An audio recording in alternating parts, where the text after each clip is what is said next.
54 a 62. Louvado seja o nome do Senhor. Então a gente vai falar sobre as causas da queda de Pedro e vamos terminar, porque as histórias de Deus sempre terminam com um final feliz. Eu digo as histórias de Deus com as condições do arrependimento e vitória de Pedro. Amém? Então prendendo, o levaram e o introduziram na casa do sumo sacerdote, Jesus Cristo, tá? Porém Pedro seguia-o de longe. E quando acenderam um fogo no meio do pátio e juntos se assentaram, Pedro tomou lugar entre eles. Entre mentes, uma criada, vendo-o assentado perto do fogo, fitando-o, disse: este também estava com ele, com Jesus. Mas Pedro negava. Olha, interessante, diz que ele negou, que ele negava, dizendo, viu? Diz que ele disse, dizendo: mulher, não o conheço. Pouco depois, vendo o outro, disse: também tu és dos tais. Pedro, porém, protestava: homem, não sou. E tendo passado cerca de 1 hora, outro afirmava, dizendo: também este verdadeiramente estava com ele, porque também é galileu. Mas Pedro insistia: homem, não compreendo o que dizes. E logo, estando ele ainda a falar, cantou o galo. Então, voltando-se o Senhor fixou os olhos em Pedro, mesmo a média ou a longa distância. E Pedro se lembrou da palavra do Senhor, como lhe dissera: hoje 3 vezes me negarás, antes de cantar o galo. Então Pedro saiu dali e chorou amargamente. Senhor, continue falando conosco como nos tem falado através de todo esse culto. E agora, uma vez mais, desta feita, através da ministração da tua palavra, ministra sobre nós, Pai, a palavra do Senhor, e que ela faça em nós tudo o que ela diz fazer e registrado estar nela mesmo, nas tuas escrituras. Assim nós pedimos, Pai, que a tua palavra ela nos pegue, ela nos acerte, que a tua palavra ela nos santifique, ela nos vivifique, que ela nos ilumine, que ela nos esclareça, que ela nos oriente, que ela nos aconselhe. Que a tua palavra, meu Pai, ela nos guie, ela nos conduza, ela nos proteja, ela nos guarde. Que a tua palavra ela nos limpe, ela nos lave, ela nos fale. Que a tua palavra nos alimente, nos fortaleça, que ela nos sustente, que ela nos capacite, que ela nos arme. Que a tua palavra vá e faça tudo aquilo que lhe apraz, e que ela prospere para tudo aquilo pela qual ela foi designada. Repreenda todo obstáculo, todo empecilho, todo espírito contrário à tua palavra. Que ela tenha vez, que ela tenha voz, que ela tenha livre acesso entre nós. Que ela seja recebida por corações abertos e puros para ela. Que ela encontre guarida em cada coração. E até onde ela for e por onde ela for, Pai, que ela opere através do teu Espírito Santo salvação, libertação, transformação. É o que nós te pedimos e te agradecemos. Em nome de Jesus, amém e amém. Pode sentar-se, amados, em nome de Jesus. Bom, queridos, nós queremos falar nesta noite sobre algumas causas,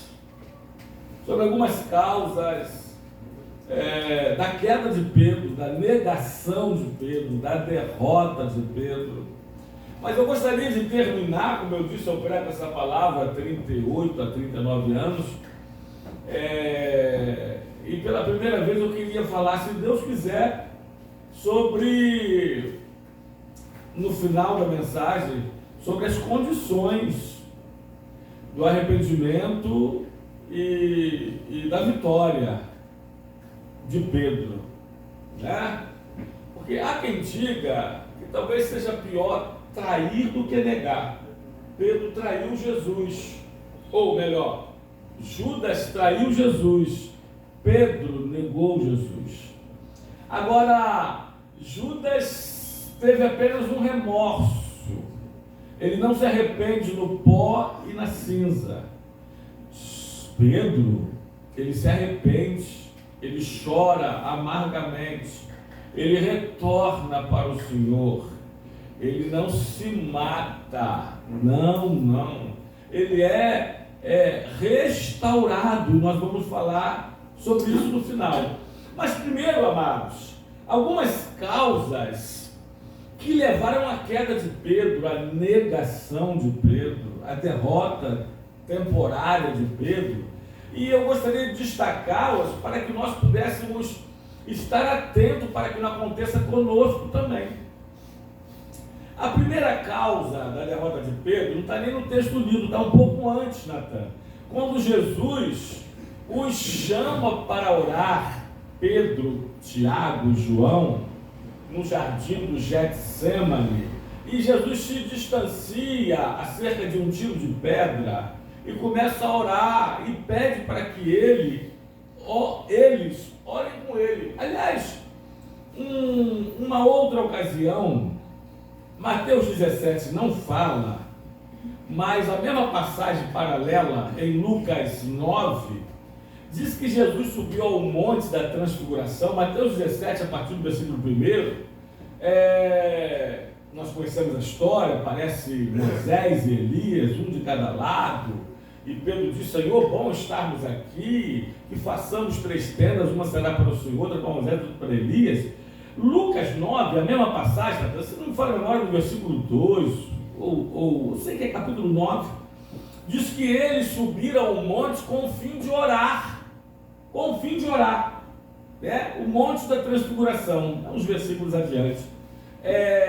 E novamente, então, Jesus aqui chama Pedro, Tiago e João para o Getsêmani a fim de orar. E Jesus volta a primeira vez e os encontra como? Mas alguém lembra dessa passagem? Isso, os encontra dormindo. E Jesus os acorda, é lógico, volta a orar, pede os que estejam orando juntamente com ele. Jesus volta daqui a pouco pela segunda vez e os encontra de novo dormindo. Isso acontece 3 vezes. Jesus volta pela terceira vez e diz assim: nem ao menos 1 hora pudestes vós orar comigo? Para mim, ali começa uma das causas da queda, um dos passos da queda de Pedro: a falta de oração, estar com o Senhor em oração, permitir-se vencer o sono, irmãos, vencer o desânimo, permitir, obrigado meu filho, permitir se vencer e orar. Eu conheço pessoas, aliás não são poucas, que disseram assim: pastor, eu não sei porquê, ler a Bíblia dá sono, e orar dá sono também. Você já ouviu alguém falar isso? Eita, eu também já ouvi. Não foram poucas pessoas, na verdade, né? Nós precisamos, amados, passe então a orar audivelmente. Passe então a ler, como geralmente os orientais fazem, audivelmente. Leia recitando. Você vai ver. Aliás, essa é uma das táticas, um dos métodos. Outro, né, é tentar dedicar-se mais tempo à leitura e à palavra ao acordar. Não no final da noite, não no final do dia cansado, já cheio de sono. É lógico, evidente. Amém? Vai dar sono mesmo.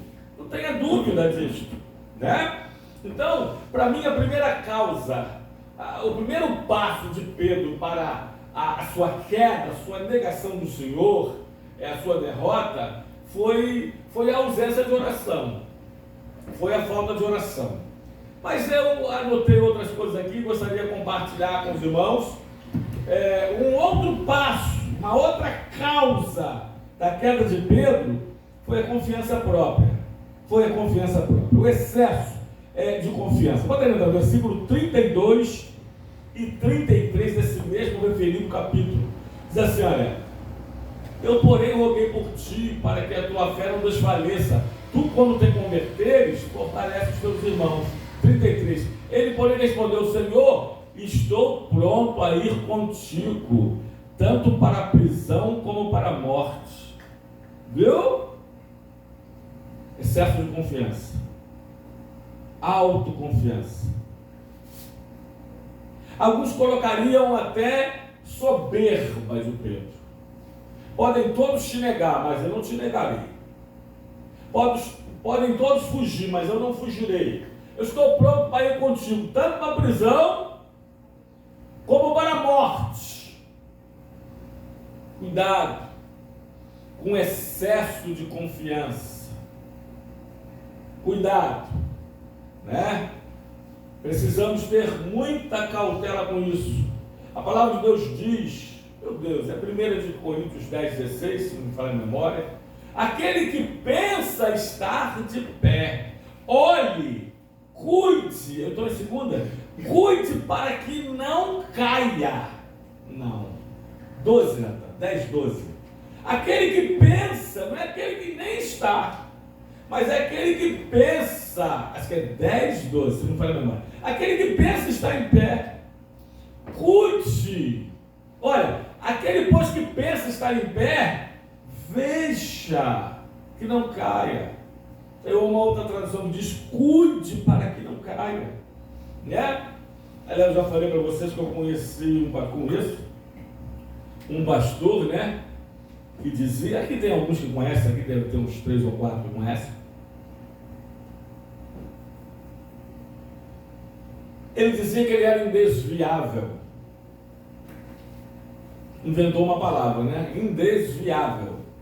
E se desviou. Se desviou. Então, cuidado com arrogância, com a soberba, com orgulho, com excesso de autoconfiança. Pedro disse, né? Estou pronto. Outra coisa, irmãos, é estar pronto. Será que nós estamos prontos mesmos? Pedro diz: eu estou pronto para ir contigo tanto para a prisão como para a morte.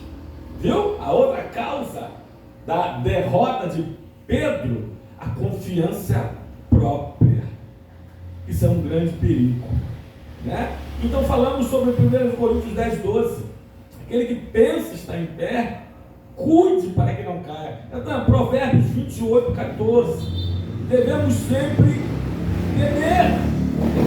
temer. Diz assim: feliz o homem constante no temor do Senhor, mas os que endurecem o coração cairá no mal. Viu? Aliás, Provérbios também, outro verso, diz que a soberba precede a queda. Olha que coisa! Quanto à falta de oração, você botou Mateus 26, 36 a 41, esse era o texto, né? Em seguida, Jesus foi com eles orar num lugar chamado Getsemane e disse a seus discípulos: assentai-vos aqui, porque eu vou ali orar. Bom, e levantando-se consigo, e levando consigo a Pedro e os 2 filhos de Zebedeu, que é Tiago e João, começou a entristecer-se e a angustiar-se.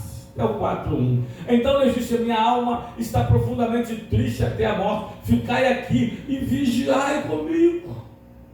Adiantou-se um pouco, prostou-se sobre o seu rosto, outro texto vai dizer, à distância de um tiro de pedra, e orando dizia: Pai, essa oração que ele faz, se possível passa de mim esse cálice, todavia que não seja como eu quero, mas sim como tu queres. E nós conhecemos, voltando, encontrou os discípulos dormindo, e disse a Pedro: então nem uma hora pudestes vós, porque também estava Tiago, João, orar comigo, vigiar comigo.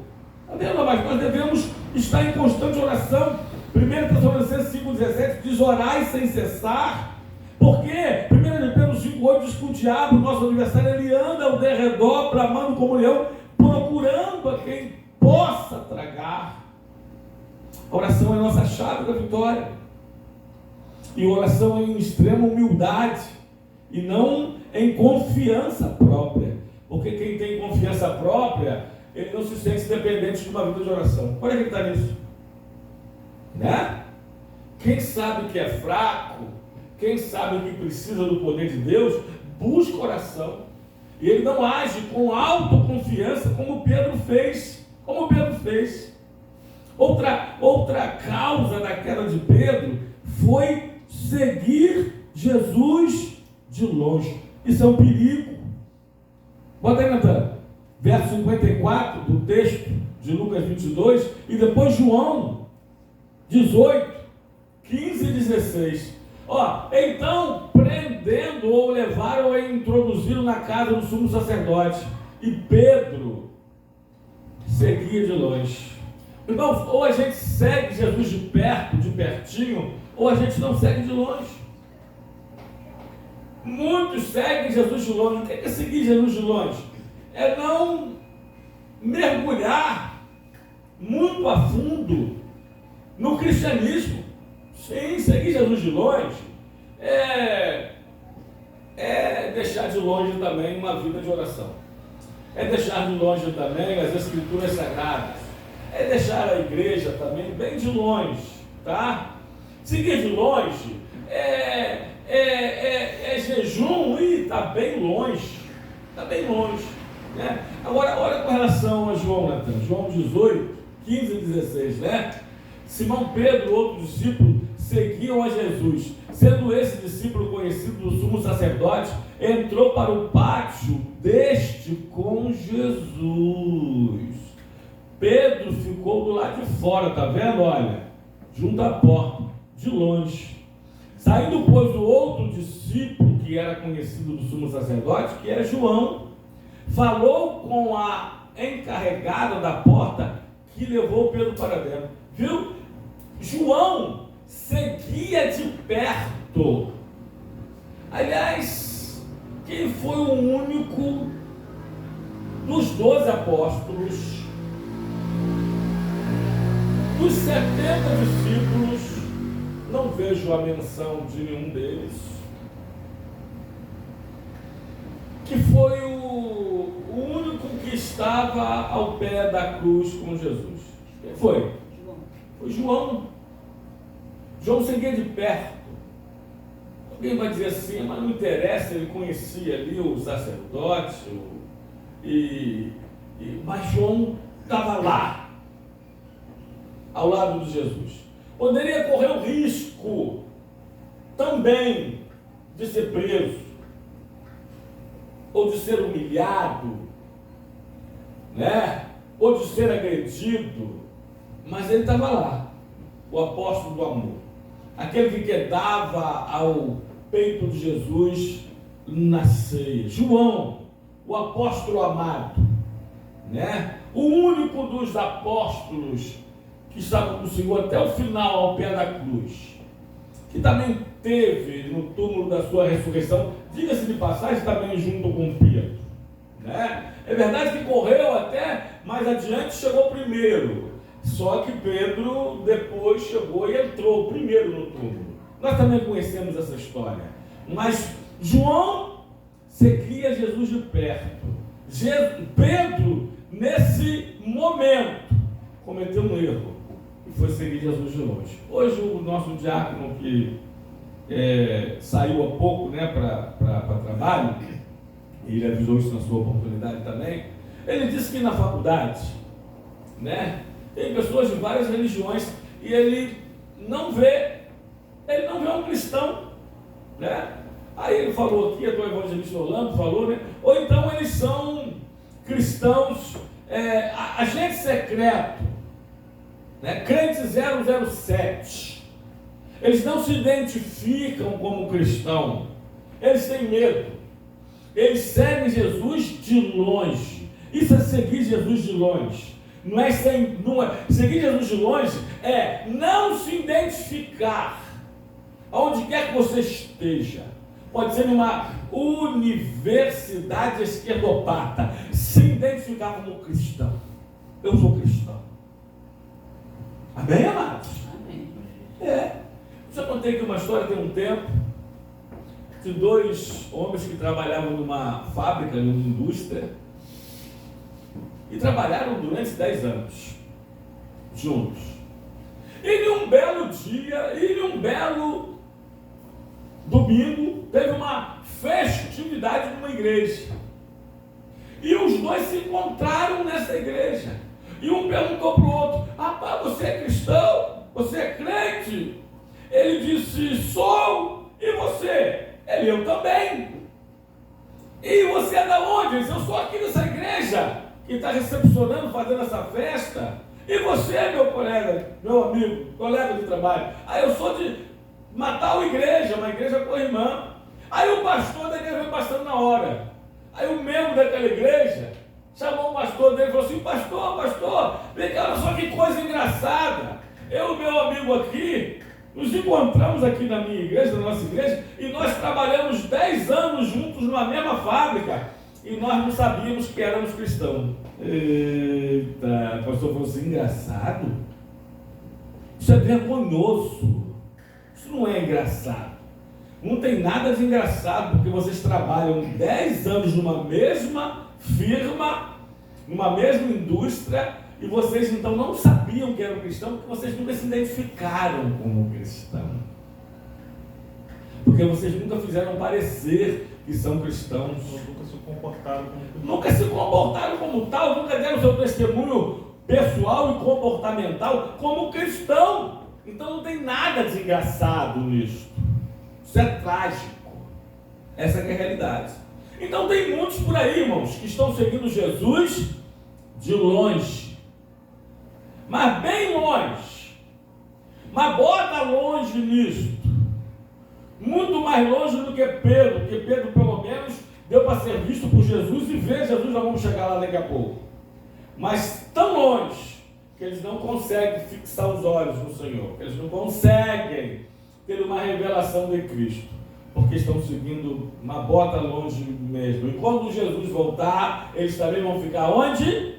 Longe, bem longe, porque eles estão longe da igreja, porque eles estão longe da oração, porque eles estão longe das escrituras, porque eles estão longe do jejum, porque eles estão longe da adoração, porque eles estão longe da visitação, porque eles estão longe da consagração, porque eles estão longe da santificação. Então me permita dizer, só para fechar, eles estão bem longe também da salvação. Pastor, mas eles têm um nome escrito no rol de membros. Já pode ter, amém, obrigado. Mas não tem o nome escrito no livro da vida. Porque quem serve ou quem segue a Jesus de longe não pode ter o seu nome escrito no livro da vida. Eita! Eu não sei se eu estou na quarta causa, acho que sim, da queda de Pedro. É que Pedro estava no lugar impróprio. Então, versículo 25.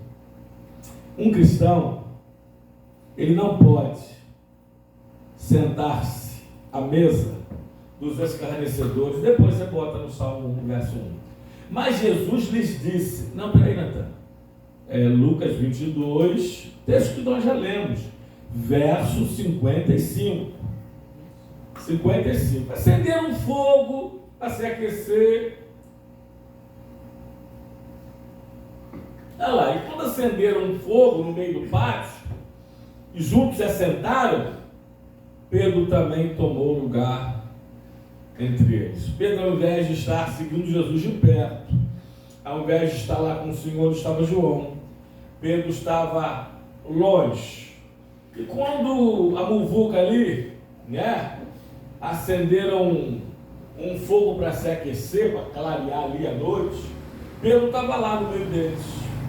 Salmo 1, verso 1, diz assim: bem-aventurado o homem que não anda no conselho dos ímpios, não se detém no caminho dos pecadores, nem se assenta na roda dos escarnecedores. Aí eu já falei isso aqui, vou repetir. Bem-aventurado o homem que não anda. O pecado é assim, o pecado primeiro anda, depois ele se detém, depois ele se assenta. O diabo, ele é assim. O diabo não tem pressa para trabalhar. Tem não. O diabo tem só 6.000 anos de experiência humana sobre nós, homens. Só isso, sobre nós, sobre a humanidade. Só isso. Tá bom? Ele não tem pressa para trabalhar. Ele primeiro anda, depois ele se detém, depois ele se assenta. Assim é o pecado. Assim é o diabo. Primeiro é um visitante, depois ele se torna hóspede, depois ele vira dono da casa e faz dono da casa de escravo, de capacho. É isso. E às vezes ele vem como um visitante ilustre, depois vira um hóspede permanente, depois o dono, que faz o antigo dono escravo. É assim. O diabo não tem pressa nenhuma de trabalhar. Então cuidado com os ambientes, com as conversas, com os ajuntamentos, né? Que você fica. Eu já falei para vocês, né? De uma pessoa que trabalhava num ambiente, a maioria homens, algumas mulheres também, e os homens se reuniam para contar piada. Ele, cristão, saía da roda de amigos, de colegas de trabalho. Aí de novo os homens reunidos ali contando piada, só piada obscena e cabeluda. Aí ele saía, não é para mim. Por tempo, os homens, os colegas de trabalho estavam lá reunidos contando piadas mais pesadas possível. Aí um dia ele ficou. Olha só. Eu já vi pessoas me falarem assim, pastor, eu me desviei sem perceber. Eu me desviei sem sentir. Eu me desviei tão aos poucos que eu nem percebi. Repito, o diabo não tem pressa para trabalhar. É aos poucos mesmo. Aí passou mais um tempo, uns colegas de trabalho se reuniam lá para contar piada naquela hora vaga, né? E aí ele já ouviu, mas não riu. Segurou, trincou os dentes, mordeu os dentes, travou a boca. Os lábios posteriores e inferiores, ele, doido para rir. Aí, depois reuniu de novo, ele estava lá, aí ele já começou a dar uma risadinha de canto de boca. Foi passando o tempo, daqui a pouco de novo reunido, contava piada, que os homens contando piada, né? Pesada. Aí ele começou a rir, para finalizar a história, por último, depois de um tempo, ele estava contando as piadas piores possíveis. E os colegas todos do trabalho rindo. Viu? Quando foi ver, ele estava o quê? Desviado. Pastor, então você crente tem que ser antissocial? Mas quem disse que tem que ser? Você pode até estar com eles, mas não fazer o que eles fazem. Amém? Agora tem momento que a gente até sabe que o Senhor nos orienta, que é a hora de sair, nem estar mais. Pedro não. Tudo levou à sua negação, à sua queda, à sua derrota. Faltou oração, sobrou autoconfiança, seguiu Jesus de longe, se misturou, estava no terreno impróprio, no terreno do inimigo, porque eram aqueles que estavam lá para crucificar Jesus, tanto que estavam acusando, depois, o seu linguajar o denuncia, ele também é galileu, não sei o quê. Estava no terreno dos inimigos, estava no terreno impróprio, Natan, né? Então, isso tudo fez com que Pedro fosse minando as suas forças, se desgastando, né? Ao ponto dele negar Jesus. E ele nega veementemente. Ele nega Jesus 3 vezes deliberadamente, conscientemente. Alguém pode dizer assim, pastor, mas Jesus sabia, tanto que Jesus falou antes. É como se Jesus já na eternidade, como Deus, ele sabia, e ele não profetizou. Não tira a responsabilidade de Pedro. Assim, amados, como não tira a responsabilidade pessoal de Judas Iscariotes, Mas não estava escrito que um dos 12 o trairia? E se Pedro não o vendesse, ou melhor, se Judas não o vendesse, não o traísse, ele não seria morto. Já vi gente falando isso, cristão, aliás, crente. Não, Judas foi usado por Deus para vender Jesus, para morrer por nós, porque senão ele não salvaria. Olha só, estava escrito, porque Deus sabe de tudo de antemão, Deus é onisciente, e na sua presciência, Deus sabe, presciência, sabe o que vai acontecer antes que aconteça, e por isso ele pode falar. Agora não tira a responsabilidade pessoal de cada homem, nem de Pedro, nem de Judas e nem de ninguém. Amém, amados? Então, olha as causas que foram levando Pedro, né? Paulatinamente, como o pastor Marinho costuma falar, a sua queda, a sua derrota. Repito, faltou oração. Cuidado com a sua vida de oração. Cuidado. Eu vi uma entrevista com o pastor Billy Graham, aliás, um dia desse eu botei um vídeo, né, dos maiores ganhadores de almas do mundo. Dentre eles está o reverendo Billy Graham, saudoso pastor Billy Graham, o batistão Billy Graham.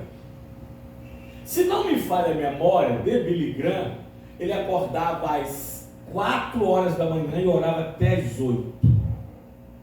Bom, eu vou botar o vídeo de novo se eu encontrá-lo, para dar certinho, mas é mais ou menos isso. Charles Spurgeon orava de 5 da manhã até às 10 da manhã. E diz quantas almas eles ganharam. Umas 5 milhões de almas, outro 2 milhões de almas, né? Aí vai falar de alguns missionários, de alguns Jonathan Edwards e outros evangelistas ganharam os seus estados, os seus países, como a Escócia e outros, Estados Unidos, Inglaterra, e quantas horas eles passavam em oração antes de começar o dia a dia. Aliás, começava o dia com horas de oração. Aí perguntaram, eu vou voltar, né, a Billy Graham, e se o senhor perdesse a hora, se o senhor acordasse atrasado, o que o senhor faria? Saía correndo, orava menos? Aí que eu orava mais ainda. Eu já ouvi testemunhos aqui, como da irmã Laí, da questão do devocional. Aliás, eu falei sobre o devocional aqui, segunda-feira passada, agora, segunda-feira próxima passada, no curso, na turma médio que eu estou lecionando esse mês, né? Você acorda 1 hora mais cedo. Aí eu não sei se foi a irmã Laí, alguém falou, pastor, eu ouvi sua palavra, e eu falei, eu preciso disso para a minha vida, mas eu vou começar acordando meia hora mais cedo. Eu tenho meu relógio biológico, meu fuso horário, mas pelo menos meia hora eu vou começar para não sofrer um impacto tão grande. E começou. Não sei se foi a irmã Laí, começou com meia ou com 1 hora direto. Começou 1 hora direto. Então vou outra pessoa. E falou assim, olha, e depois de um tempo, meia hora, eu acordava mais cedo para orar, para ler a palavra, e para louvar o Senhor com no mínimo um hino da harpa cristã, do cantor cristão, ou de um hinário cristão. Fazia o seu devocional, que é o seu culto individual, de preferência matinal. Tem trocentos versículos das Escrituras, de Gênesis e Apocalipse, eu digo de Gênesis e Apocalipse do Antigo e Novo Testamento, que fala sobre acordar a alva, sobre levantar cedo pela madrugada e orar ao Senhor, e louvar o Senhor, e meditar no Senhor, né? Aí a pessoa disse que depois, agora eu vou acordar 1 hora mais cedo, meu devocional vai aumentar. Sabe o que ela me disse? A irmã Laí falou algo parecido. O meu dia melhorou e parece que aumentou. Parece que Deus me deu 25 horas por dia. Olha que coisa tremenda. Aí eu disse assim, é verdade, eu creio, porque tudo que nós damos para Deus ele multiplica. Eu lembrei, dentre outras passagens, das multiplicações dos pães e dos peixes, que foram duas. Uma sobrou 12 cestos cheios, a outra sobrou, ou sobraram 7 cestos cheios. Quando dão o pão e o peixe para Jesus, tudo que você dá para o Senhor, Ele dá graças, Ele abençoa e Ele multiplica até o seu tempo, até o seu tempo, até o seu tempo, até o seu tempo, até o seu tempo. Eu creio nisto, até o seu tempo. Pastor, parece-me que o dia aumentou para 25 horas. Aliás, desejo de tantos. Quantos nós já não ouvimos? Eu mesmo já falei, meu Deus, 24 horas está pouco. Quem dera se o dia tivesse no mínimo 25 horas. Quantos vocês já não ouviram falar assim? Verdade ou mentira? Desejo de muitos. A pessoa recebeu por dar. Deus está falando assim. Irmãos, eu me permito conjecturar. Viajar sem viajar na maionese. Imaginar a luz da palavra. E eu posso imaginar Deus falando assim, reunido com a Trindade. Ela nos deu 1 hora a mais do seu devocional, agora a gente vai dar 1 hora a mais a ela no dia. Eita, agora a gente vai dar 1 hora a ela mais no dia. Eita! Então, cuide da sua vida de oração. Cuidado para você não se pegar seguindo Jesus de longe. Se pergunta, será que eu estou seguindo Jesus de perto ou de longe? Será que eu tenho negado a ele? Jesus falou, agora lembra, Mateus 10, 32 e 33. Aquele que me confessar diante dos homens, eu confessarei diante do meu Pai que está nos céus. Mas aquele que me negar diante dos homens, eu o negarei diante do meu Pai que está nos céus. Bom, vocês sabem, né, do envolvimento que eu tive com as drogas. E eu tinha vergonha. E era para ter vergonha de dizer que era cachaceiro, vergonha de dizer que era maconheiro, vergonha de dizer que era xixencheiro, vergonha de dizer que eu sou de Cristo, vergonha de dizer que eu sou cristão. Eu tenho um orgulho santo de dizer que eu sou cristão. E diga isso logo de cara, logo de início, porque a partir daí você está se preparando para trazer um testemunho cristão. E as outras pessoas vão falar assim, olha, ele é cristão, ela é cristã. Já falou logo. Amém?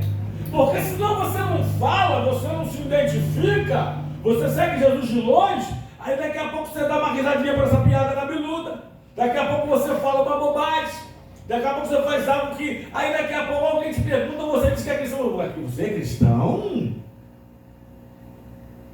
E os mesmos, cuidado, que te admiram aqui, te criticam logo ali.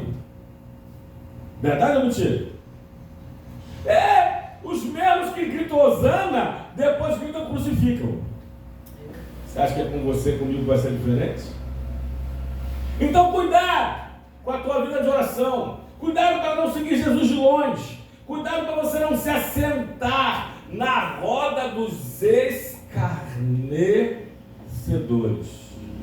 Tem nada a ver você ir em uma festa do familiar, de um parente, tem nada a ver. Você está entendendo, você sabe até onde você, até onde eu, até onde nós podemos ir como cristãos e fazer como cristãos. Mas como a festa ela vai ter cerveja, você vai beber seu Guaraná?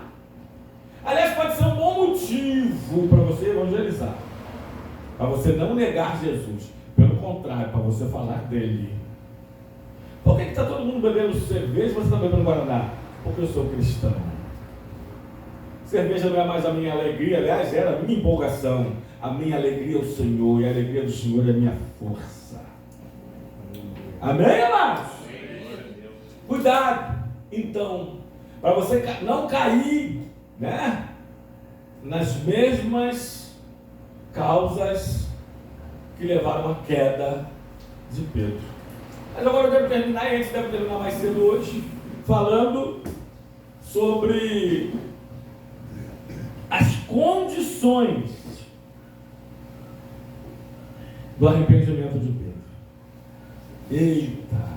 E eu descobri um aqui agora na leitura introdutória, que não estava anotado aqui, né? A causa, eu gosto de falar as condições agora, porque nós temos uma mensagem, essa mensagem, ela está na Bíblia de Estudo Chat, lá no estudo temático, no final da mesma, e fala sobre as causas de oração não respondida. Lembra disso? O pastor Marinho já destacou algumas vezes, né? Esse estudo, eu sei que ele amou muito, que ele ama muito a palavra. E as condições de oração não respondida. Vocês lembram disso? Aí eu coloquei 7 causas de oração não respondida. Entre elas é a incredulidade. É uma causa de oração não respondida. É Tiago 1, Natan 5 e 6. Peça, porém, com fé e nada duvidando, porque aquele que duvida é semelhante à onda do mar, impelida pelo vento. Não suponha que tal homem receberá alguma coisa do Senhor. Eita! Outra causa de oração não respondida, essa é a principal incredulidade, a falta de fé, é a dúvida, é a indiferença. Não tá, vê aí, não estava nos scripts, né? Falar sobre isso, Provérbios, eu não sei se é 21, que diz assim, Natan: aquele que tampa o ouvido ao clamor do pobre, também clamará ao Senhor, e o Senhor não o ouvirá. A negligência ao próximo é uma outra causa de oração não respondida. Eita! É isso aí, Natan. Não, Provérbios. É 21, 13. O que tapa o ouvido ao clamor do pobre, também clamará e não será ouvido. Agora, algumas condições de oração não respondida. É lógico que a primeira é fé. Mas tem até amor. Amor é uma das condições de oração respondida. Salmo 91, né, lá pelo 14 ou 15, que diz: porque a mim se apegou com amor, eu o ouvirei, eu o livrarei, poloei a salvo, porque conhece o meu nome. 15 agora, meu filho. Ele me invocará e eu lhe responderei. Por quê? Porque a mim se apegou com amor. Outra condição de oração respondida, eita, é primeira de, não estava, né, mas Deus sabe, é primeira de João 5,14. E se pedirmos alguma coisa segundo a sua vontade, Ele nos ouve. Esta é a confiança que temos para com Ele. E se pedirmos alguma coisa segundo a sua vontade, Ele nos ouve. Outra condição de oração respondida é pedir em nome de Jesus. Está lá em João capítulo 14, João capítulo 16. Se pedirmos em meu nome, Pai, eu fará. Isso eu farei. E o Pai será glorificado. Aleluia. Portanto, vamos terminar bem, porque as histórias de Deus sempre terminam com um final feliz. Condições do arrependimento e da vitória de Pedro. 61, tem 62, do capítulo 22, o capítulo que estamos lendo, capítulo básico de Lucas. Primeiro, foi olhar para Jesus. 61 diz assim: então, voltando-se o Senhor, fixou os olhos em Pedro. Eu imagino, me permito, de novo, me dá o direito de imaginar, que aí Pedro ou já estava mais perto, ou já estava entrando com a ajuda de João. Vocês lembram do texto que nós lemos? Que João estava dentro do sumo sacerdote e tenta colocar Pedro para dentro, lembra? Ao ponto de Jesus fixar os olhos em Pedro. E Pedro, olhando para Jesus, se lembrou. Quero isso aí. Em meio às quedas, em meio à frieza na sua vida de oração, em meio a seguir Jesus de longe, em meio à mistura com o mundanismo, não é apenas com os mundanos, mas é com o mundanismo, o sistema mundial maligno, pare e olhe para o Senhor. Pare e olhe para o Senhor. Meu Deus. Vamos lá, também não está. Mas eu acho que é Isaías 45, 22 que diz: olhai para mim e sereis salvos todos vós, moradores da terra.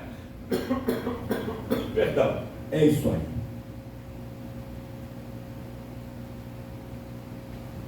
Olhai para mim e sereis salvos, vós, todos os moradores da terra, porque eu sou o Senhor, porque eu sou Deus, e não há outro. Então olhe para Deus, olhe para Deus, olhe para Deus, olhe para Deus, olhe para Deus. Olhe para o Senhor, como Pedro fez. Natan, Hebreus 12:2. É 12:2? É. Olhando firmemente para o autor e consumador da nossa fé. Ele que começa e o que conclui. Ele é o autor e consumador da nossa fé. Jesus! Jesus! Para ele que temos que olhar. Não olhe para o homem. Não olhe. Não olhe. Não olhe para o homem. Não olhe. Não olhe. O homem é fraco como você, limitado como você, caível como você, sujeito à queda como você. Eu já vi pessoas que se escorou tanto num homem, se apoiou tanto num líder, que o líder caiu e eles caíram juntos. Aliás, isso é fato. Tá? Se está uma pessoa aqui, ó, uma pessoa aqui, você confia tanto nela, tem alguns testes assim, uns testes psicológicos, né? Você confia tanto nela, os testes geralmente eles se jogam no escuro para ver se a pessoa vai te segurar. Vocês sabem disso, que se escorou tanto nela, tanto nela, tanto nela, tanto nela, que ela caiu, vai cair junto, não vai? Lógico, está apoiado nela. Está apoiado nela. E eu vi aos montes, eu já vi, com quase 40 anos de cristianismo, aos montes. Agora também não olhe para o lado, que é o homem mortal, para baixo, onde está o inferno. Não olhe para dentro. Eu não preciso de ninguém, só preciso de mim. Que Deus, meu Deus sou eu. Conheço um monte também. Um monte não, alguns, tá? Autoajuda. Você precisa mais do que autoajuda, você precisa de ajuda do alto. Você precisa mais do que autoajuda, você precisa da ajuda do alto. Agora também, depois que olhar para o Senhor, olhar para Deus, aí 45:22, olhar para o Senhor Jesus, Hebreus 12:2, não olhes para trás. Vê se era Lucas 9:63, se me falha a memória, aquele que tem posto a mão no arado, 63 que eu falei? Perdão, isso aí, 62. Mas Jesus lhe replicou: ninguém que tendo posto a mão no arado olha para trás é apto para o reino de Deus. Eita. Quem olhou para trás e parou? Quem, irmãos? A mulher. Vocês estão afiados hoje, né, pastor Marinho? A igreja da palavra, a igreja da palavra é uma igreja diferenciada, né? Que na igreja do reteté, do rei para trás, né? Tem a igreja da palavra. E na igreja de Corinhos de Fogo, que diz que chegou a entrada do anjo. Que é a entrada? A entrada do Senhor Jesus. A manifestação dele, a sua presença presencial, mais do que a sua presença posicional. Amém, amados? Então, primeira condição para o arrependimento e vitória de Pedro. Ele olhou para o Senhor. Bota lá nos João 20, 61 e 62. Ele olhou. Eita! Aí diz que eu não tinha colocado aqui não, olha. Então, voltando-se o Senhor, fixou os olhos em Pedro. E Pedro se lembrou da palavra do Senhor. Quando você olha para o Senhor, você lembra da palavra do Senhor. Você tem se lembrado da palavra do Senhor? Eita! Eu considero perdido o dia que eu não leio a palavra do Senhor. E você? Que goleada que esse livro leva desse aparelho. Que goleada que tem levado. Né? Algumas pessoas acordam, a primeira coisa que elas fazem é pegar o quê? O celular. Eu já disse para vocês aqui, irmãos. Né? Nós temos irmãos, eu até falei com eles, chegaram quase juntos, né? Os irmãos que vêm de mais longe. Nova Cidade, do outro lado do São Gonçalo, o Mondanel, Malaí. Jardim Catarina, do outro lado, depois de Alcântara, o obreiro Ney. E eu lembro que os irmãos de Rio do Ouro, cabe isso aqui, chegaram em casa. Eu lembro de uma irmã, 10 e pouca da noite, Me ligou, pastor, foi. Esqueci meu celular na igreja. Irmão, fica tranquila, está guardado, qualquer coisa eu pego. Não, pastor, estou voltando aí para pegar. Eu nunca vi ninguém voltar de tão longe para pegar a Bíblia que tinha esquecido na igreja. Às vezes a Bíblia rola semanas aqui, dias de cultos aqui. Desceu o morrão, não tem esse detalhe, o morro da Caixa d'Água no Engenho do Rosário, Rio do Ouro. Esperaram o busão e vieram para aqui para pegar o celular que esqueceram. E se fosse a Bíblia? Teve uma que estava internada, assistente social pediu para me chamar, não tinha família, não tem família, pastor, que igreja que ela vinha, que ela frequentava, que nem estava frequentando mais, vocês também sabem, né? Vai eu para o hospital. Pastor, ela surtou, que ela quer sair, porque ela quer o celular dela, mas não pode, mas ela disse que a minha vida, ela gritou no hospital sem forças, hein? Uma anemia profunda, quase virando uma leucemia, que é um câncer no sangue. Quantos quilos? 36 quilos que ela chegou? 36 quilos. E surtou gritando, toda a minha vida está naquele celular. Toda a minha vida está aqui nesse livro, na Bíblia. Aleluia, Deus. Eita! Eita, Jeová! Eita, Jeová! Ele lembrou da palavra do Senhor. Outra condição. Ele não começou a cair com aquelas causas, agora ele começou a se levantar com essas condições. E a terceira, nós vamos terminar. A terceira. Primeira condição do levante de Pedro. Primeira condição da vitória de Pedro foi olhar para Jesus. Olha para Jesus, não olha para o homem não. Não olha para mim não. Eu sei que eu sou bonito. Tudo isso, admire com moderação. Não olha para mim não. Tem uma família, graças a Deus, até agora harmônica, fechada, seleta, 35 anos, 2 filhos do mesmo casamento, ovelhas desse pastorado, por aí vai. Mas não olha para mim não, nem se apoia em mim, porque eu posso cair. Todos nós estamos sujeitos a cair. Olha para Jesus. Olha para o irmão que está te ladeando, para o irmão que está do seu lado, que está perto de você, na sua frente. Diga assim, olha para Jesus, olha somente para Jesus. Fala assim, não olha para mim não. Sou sujeito a erros, como você também é. Amém? Segunda coisa, ele lembrou da palavra do Senhor. Em terceiro lugar, talvez, versículo 62, ele chorou amargamente. Ele chorou amargamente. Só responde para você. Quanto tempo tem que você não chora na presença do Senhor?